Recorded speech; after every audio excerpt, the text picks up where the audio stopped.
Hi hello வணக்கம். இப்போ இந்த வீடியோவில் நான் பேச போகிறது நம்ம தலைவரோட ஸ்பீச் பற்றி தான். ஆனால் நீங்கள் நினைக்கிற மாதிரி கூலியோ ஆடியோ லான்ச் பற்றி இல்லை. நான் பேச போகிறது ஜெயிலர் ஆடியோ லான்ச் ஸ்பீச் பற்றி. இப்போ ஏன்டா அதை பற்றி பேசுகிறான்னா அதுக்கு காரணம் இருக்குது. ரீசெண்டாக சில விளம்பர பிரியர்கள் புதுசாக ஒரு சர்ச்சையை கிளப்பியிருக்காங்க. நான் ப்ளூ சட்டை மாறனோட ட்வீட் பற்றி தான் பேசுகிறேன்.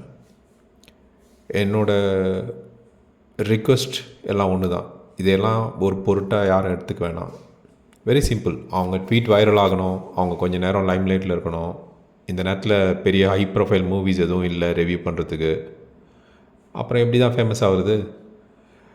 2 பெரிய டீமுக்கு சிண்டு முடிஞ்சு விட்டா அந்த டீம்லேருந்து எல்லோரும் வந்து பார்ப்பாங்க, வியூஸ் ஷேர்ஸ் எல்லாம் ஆள்டும் இல்லையா? அதுக்காக தான் நாம் இதை அப்படியே கடந்து போகிறது தான் புத்திசாலித்தனம். ஏன் போகணும்னு கேட்குறீங்களா? ஏன்னா நம்ம கழுகுகள், நாம் கொஞ்சம் உயரம் போய் பார்ப்போம், அவ்வளோதான். இந்த நேரத்தில் தலைவரோட கழுகு கதையை கொஞ்சம் எக்ஸ்பிளைன் பண்ணிடுறேன். எல்லாருக்காகவும் இல்லை, சில மரமண்டைகளுக்காக மட்டும். தலைவர் இந்த கதையை சொன்னதே நம்ம எப்படி வாழ்க்கையில் சக்ஸஸ்ஃபுல்லாக இருக்கிறது அப்படின்றதுக்கு ஒரு வழி தான். வாழ்க்கையில் எப்போதும் நம்ம ஒவ்வொருத்தர் சுற்றியும் காக்கா மாதிரி சிலர் இருப்பாங்க. அவங்க பொறாமல் பிடிச்சவங்களாக இருக்கலாம், நமக்கு குழி தோன்றவனாக இருக்கலாம், இல்லை பிளெயின் இடியட்ஸாக இருக்கலாம். இவங்க பேசுகிறது நமக்கு இரிட்டேட் ஆகும், நம்ம பொறுமையை சோதிப்பாங்க, மொத்தத்தில் நிம்மதியாக வாழ விட மாட்டாங்க. இவங்க எங்கே வேணா இருப்பாங்க, வீட்டில், வேலை செய்கிற இடத்துல, கம்யூனிட்டியில்.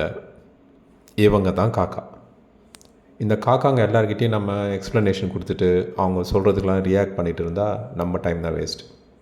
நம்ம செய்கிற வேலையிலேருந்து ஃபோக்கஸ் டிஸ்ட்ராக்ட் ஆகும். இதெல்லாம் எதுக்கு?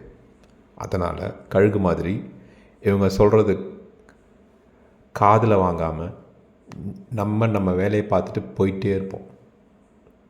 இதே கான்செப்ட் தான் தலைவர் சொன்ன செவட்டு தவளை கதையும். ஸோ இதில் காக்கான்றது நம்ம டெய்லி லைஃப்பில் சந்திக்கிற பேட் வைப்ஸ், அவ்வளோதான். கழுகுன்றது நாம தான், நம்ம எல்லோரும் தான்.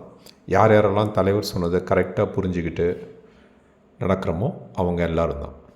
அது தலைவர் ரசிகர்களாக தான் இருக்கணும்னு அவசியம் இல்லை. ஸ்மார்ட்டாக இருக்கிற மக்கள் யாராக இருந்தாலும் அவங்க கழுகு தான். இது புரியாமல் கத்திட்டு இருந்தால் அவங்க காக்கா தான். இந்த அவர் சொன்ன கதையில் எங்கள் ரஜினி வந்தார், எங்கள் விஜய் வந்தார். இது நமக்கு டைரெக்டாக சொல்லப்பட்ட கதை. நம்மளோட வாழ்க்கையில் நம்மளை சுற்றி இருக்கவங்கள பற்றிய கதை.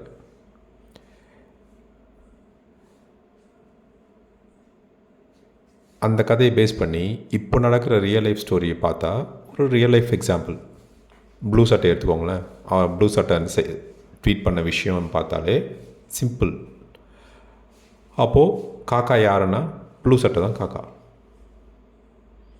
அந்த ட்வீட்டை பார்க்கும்போது எனக்கு சிரிக்கிறதா அழுவுறதா இல்லை பைத்தியம் பிடிச்சிட்டு தலை பிடிச்சிட்டு ஓடுறதா ஒன்றும் புரியல. அதனால் யாரும் போய் அந்த ட்வீட்டை பார்க்கவும் வேணாம், அதை பற்றி பேசவும் வேணாம்.